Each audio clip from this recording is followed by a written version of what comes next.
دا هم ته معلوم شو چې خاوند له پکار دی چې هغه د زنانه نه مخکې ځي. ځینې علاقو کې چې دی نو دا تمیز نه وي، زنانه چې دی نو مخکې روانه وي، په دوکانونو باندې ګرځي او خاوند پسې چې دی نو شاته ماشوم یې د لاس نه نیولی. نو دا د غیرت او د مروت تقاضا ده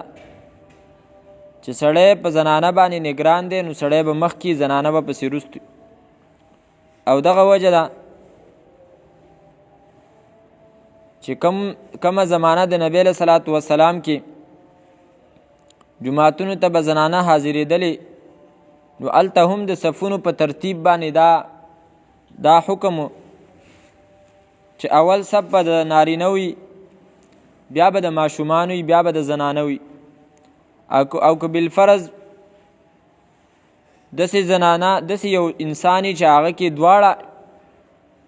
احتمال او شک کوي نو هغه به بیا د زنانو نه مخکې د ماشومانو نه وروسته ودرېږي، نرخځی چې ورته ویلی کېږي. وسار باهله، نو د دې وینا حدیث کې راځي نبی علیه صلات وسلام فرمایي اخروهن من حیث اخرهن الله،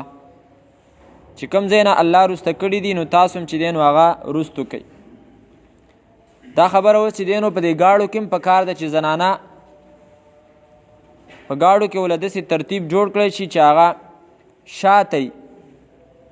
کراچۍ کې به چې دی نو غټ مزدې بسونه به و، په هغې کې به زنانو دپاره مخکې ځای و، نو په هغې کې بیا دا نقصاني چې کومه زنانه ګاډي ته راخیږي ټول سړي ورته ګوري. نو دا وروستو پکار ده چې د نارینهو د نظر نه چې دی نو دا پناه